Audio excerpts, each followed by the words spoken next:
Hello, hello, hello. Hey everyone. How are you doing? I know it's been a while since I put up a video. Um, woo. As you've seen my videos before, I was very uncomfortable. Um, excuse me. I have been going through a pretty painful experience with having predominantly upper motor neuron ALS with the spasticity. And I've been having some pretty severe attacks since about July with some of the trips I took. I overextend, it's my habit. I still think in some ways I'm 10 foot tall and bulletproof, but I'm not.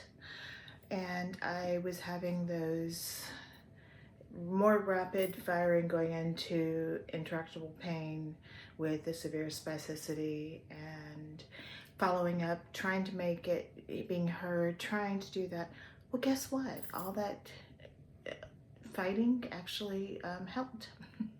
So I have been back to the pain clinic and I had another set of shots since my last video and that helped, but not permanently.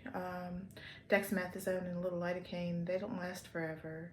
And I don't just have arthritis or fibromyalgia, I have spasticity related to motor neuron dysfunction and atrophy. So they put me on Cymbalta, or the generic of, and yes, there's been a recall of some of the generic forms of Cymbalta, so be aware. I can't remember exactly the chemical that's in the inert ingredients. It's the same one that took Randentin or Zantac off the market. And knowing how much Zantac I've taken over my life, and now with the Cymbalta, it's a lucky thing I have ALS. Knock on wood, no cancer. But it helps a lot of people with fibromyalgia, but it actually helps with muscle pain for me. I'm not depressed. I mean, you go through different emotions with having a terminal disease or any time in life when you are grieving or you've had that, it's not, life is not always lived up here. There are, different valleys and things and emotions to have. So it's not like an antidepressant that helps me. I mean, I've been on antidepressants and not many have actually worked for me. Back when I was having more issues going through the trauma therapy when I was younger. The only one that actually worked for me was Wellbutrin, brand name, not the generic. And this just seems to help the muscle not hurt so much. So that, and I had my appointment with Snap to Cure, which Brian Walsh and his wife with IMALS developed this platform for people with neurodegenerative diseases, ALS, Parkinson's, dementia.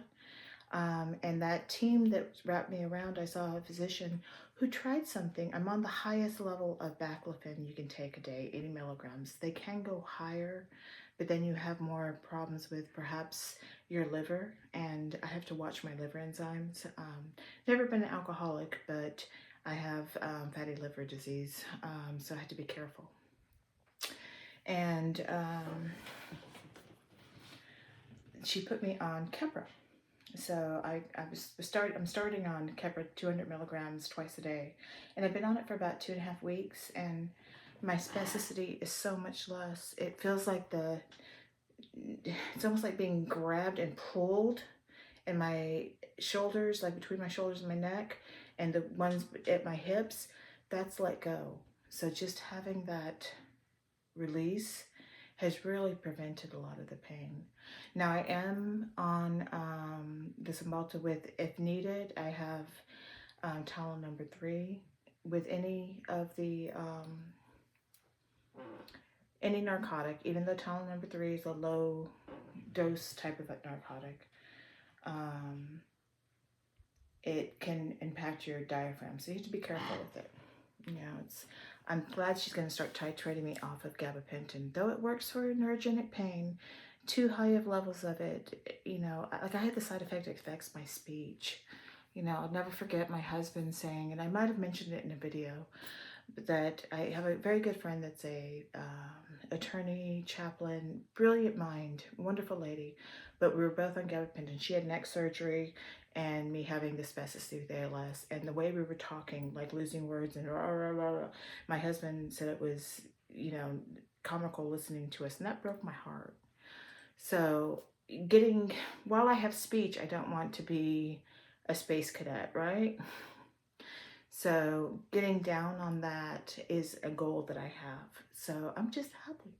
Even though I'm on 2 drugs that are used for seizures, I've never had a seizure. Let's hope it doesn't happen. So I'm feeling a lot better. Amazingly so. You know, just not having that horrible pain makes my life so much better. So I've had, you know, I've been busy. I did a national speech for domestic violence. I have been out doing things with my friends. Caught a cold my youngest brought home with us. Went out and voted last week after 3rd day of having the migraine from the cold. It was COVID negative, but don't you love that little ones, you know, bring these. I didn't have all the sinus stuff she had and like the heckin' cough. I just got the unwell, want to sleep, and a migraine from it.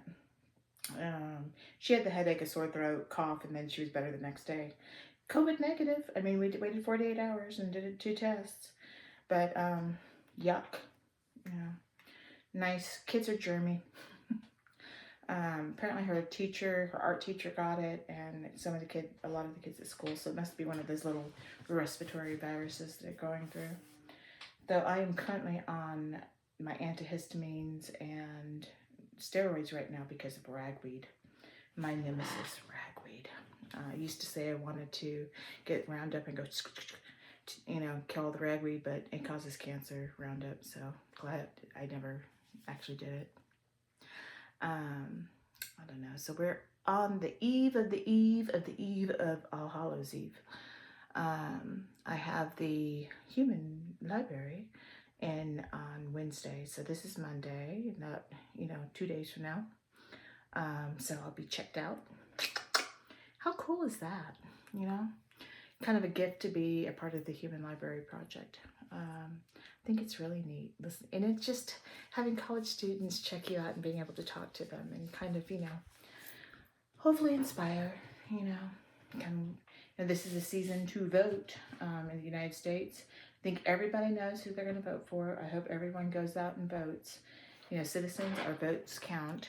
I was able to vote on the 3rd day, still with a migraine, but went and voted, and thankfully they had drive-through voting, but got out and went up the disabled voting thing. So walked behind a wheelchair with my cane because I was having a good day walking, and was able to sit down and put my vote, you know, do it on the computer and then turn the form in and do that. My husband had to do a provisional vote, so nothing's nice that way. Yeah, difficulty getting where is his registration. So we'll see. Didn't go to a rally, though. After hearing about it, someone said they had to stand for 7 hours, and with the heat, and I've already had heat sickness. Once you've had heat sickness, you're more likely to have it again. And it was in the 80s, so it wasn't like the hundreds and stuff like that. But still, I don't think I could stand for 7 hours. Actually, I know I couldn't stand for 7 hours. Yeah, that would have been bad. Learning to stay within some of the boundaries of what my body actually can do. You know, still not 10 foot tall and bulletproof. But I had a fun, nice time. Went and had some hurricanes with my husband. Had a nice po' boy, which was delicious. It's just nice to spend time with the people I love. You know, I've been so blessed with my family and my friends. You know, I have some really wonderful friends. One of my friends, for my birthday, which is in 2 weeks, I'll be 50. Can you believe it? I get to make it to 50. Let me knock on some more wood.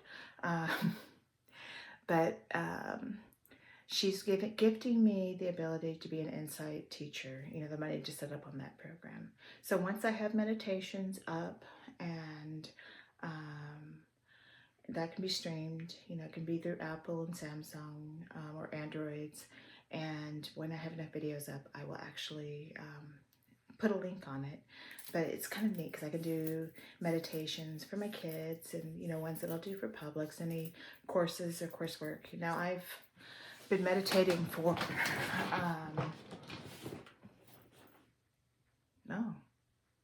almost 30 years. Actually, probably longer than that.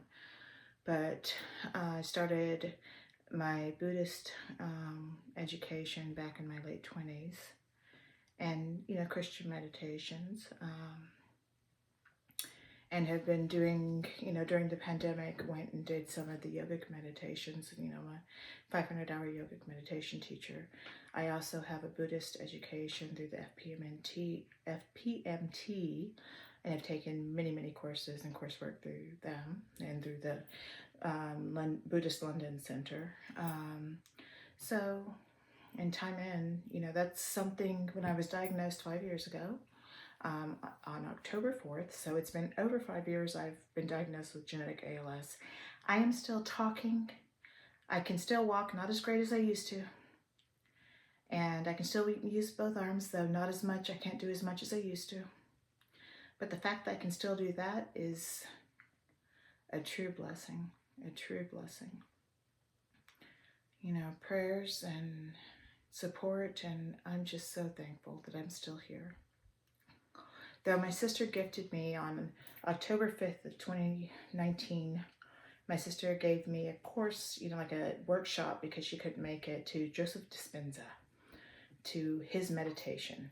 And it was okay, though. You know, I'm not one for big mindfulness, you know, so I went and I started doing Buddhist meditations, and then did some of the yogic meditations, and then, you know, just met one of my best friends, and we've gone through this cycles, you know, of all the classes we've taken, all the courses we've taken, all that, and just, you know, her recognizing that, you know, she told me that I have the gift and I can pull in my meditations and direct them for the people in the room. And, you know, I gave a compliment that I give nice meditation. So I'm going to try it. And so as soon as I'm on Insight, and I like that because, I mean, if you subscribe to that, or if that's something you want to listen to, that's great.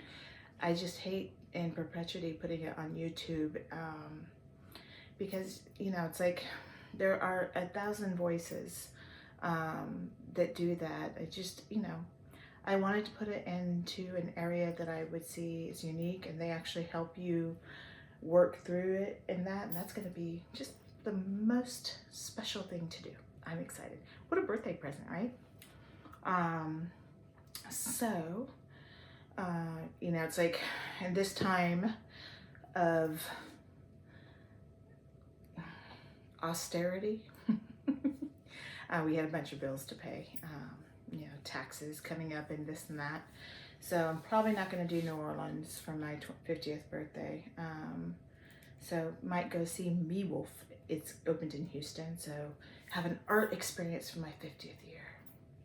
Yeah. That will be fun. And hopefully the Insight thing goes well. And I can share that with you guys. So I feel so much better. I actually voted. And Halloween's coming up. Oh, so you know, I wasn't feeling real great, and still in the process before the Kepra started working. And they have these nifty little things that came out this year. You can blow up a mannequin and then put it in a garbage bag. So I have a bunch of hanging bodies, and I have my tombstones. I'm going to put up the Dark Angel. I have Michael Myers up. I have some of my ghosts up. You know, I'll do a Halloween little snippet video. I went and I was looking for more skeletons. I guess, I don't know what it is. You know, it's like you go in October and you try to get skeletons, they're all sold out, or they have ones that aren't as good. I'm picky. The ones that Home Depot and Lowe's were much better than the ones at Party City or any of the grocery stores. So they all sold out. I guess it's a classic. You know, there's Neighbor that has one of the long gates that has them all the skeletons doing different things. Cute. Yes, I am. If I had been used my art abilities, I probably would have been special effects. I can do really creepy stuff and make it, you know, I'm a special effects type artist. Not as great. I can't do things as great. I can't, my handwriting is sloppy ugly, but it always was. And I can't quite do the painting that, and I have the artist critic inside of me. So I can't do that quite as well, but I still have the skull heads I made of latex and paint and cotton balls. They still have lasted.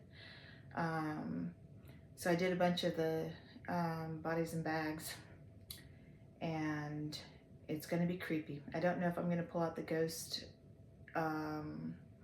projector with the screams or not, but the Dark Angel, the cemetery, the hanging bags, the bubbling cauldron, I found it 50% off because they had, looking for skeletons, you know, went to Lowe's, they didn't have them, went to that one, didn't have them, but they had the kettle or cauldron.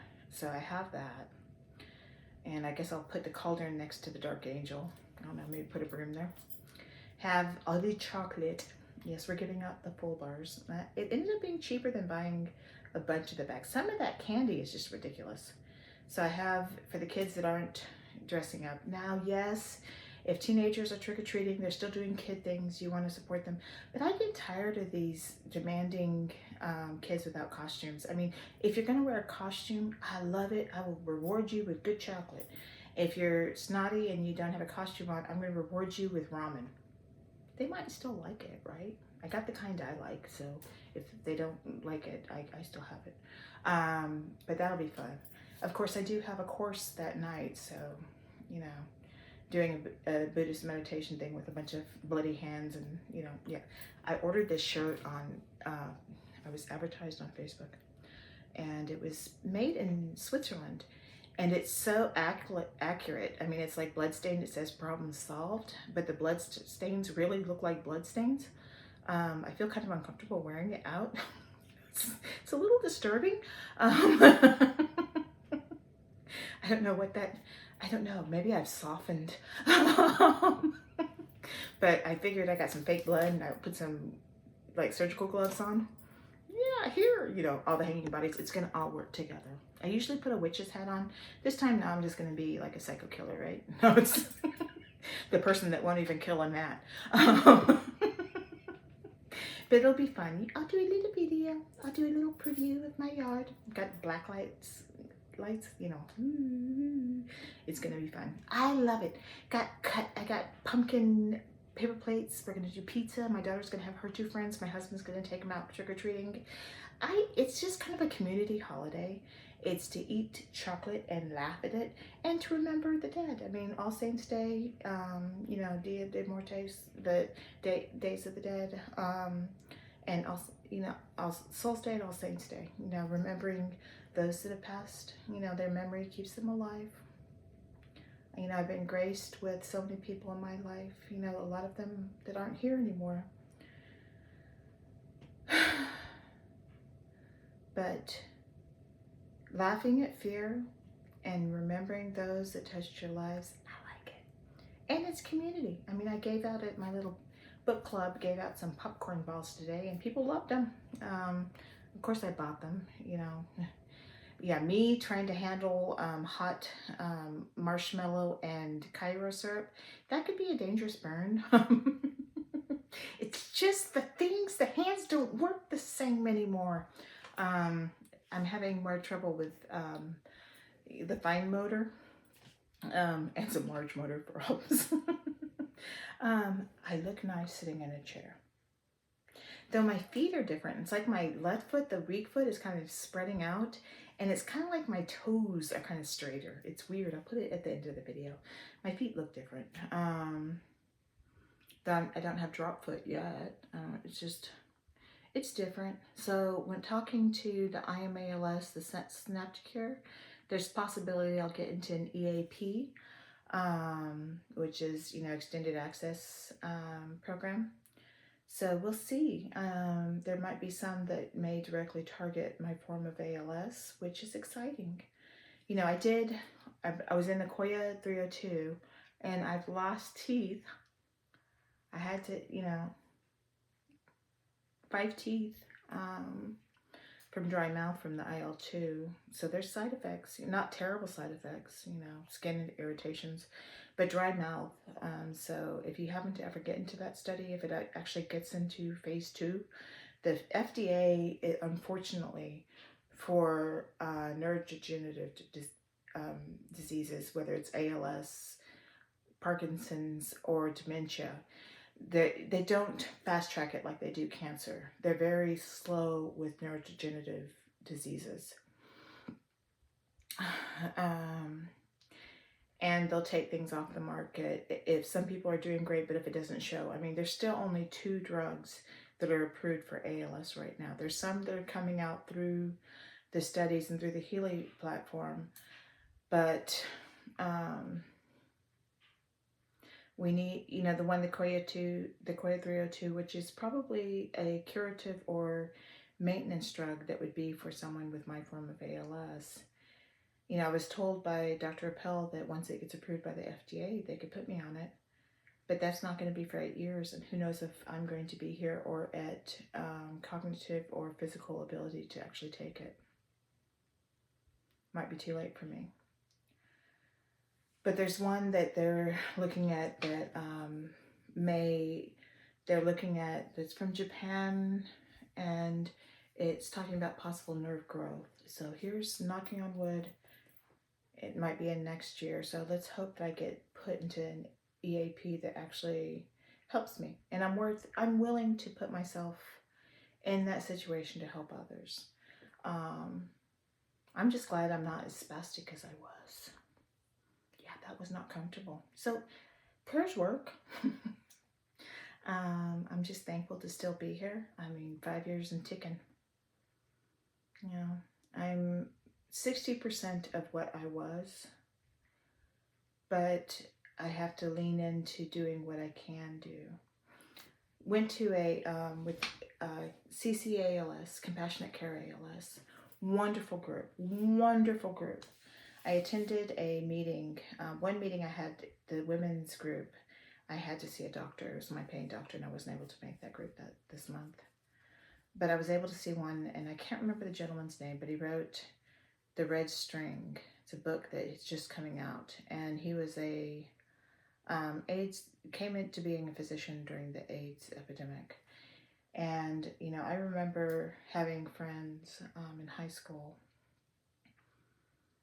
and some of the older guys that were in our area. I can remember Dino with the Kaposi sarcoma, and this is sad stuff, just be aware.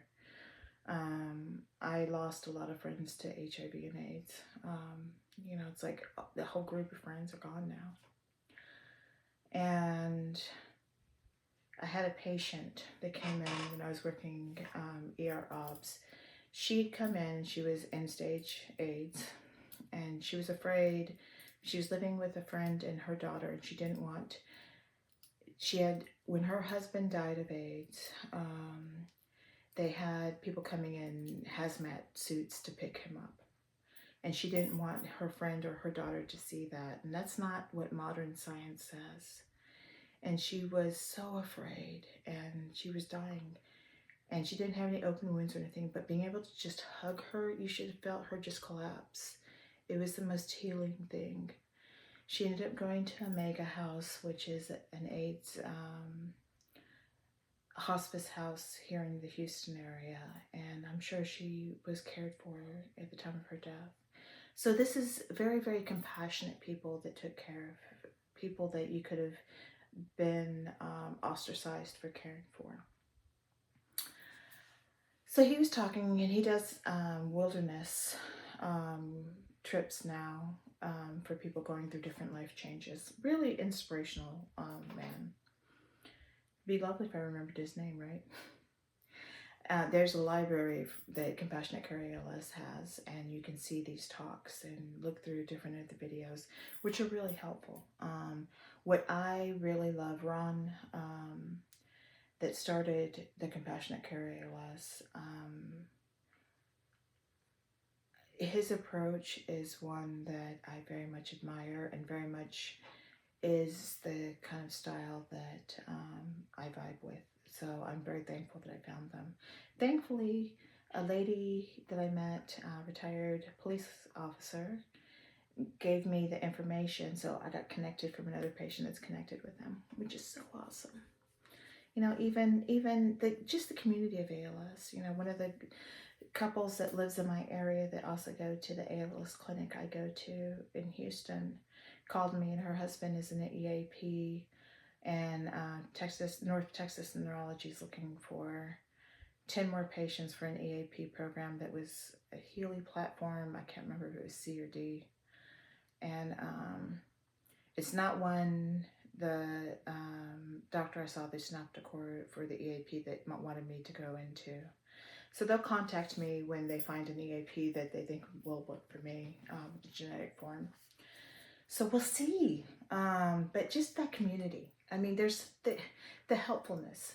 But anyway, so this the red string one, talking about, you know, childhood to early adulthood to mid-adulthood to elderly. And sometimes those are compressed when you have a terminal disease.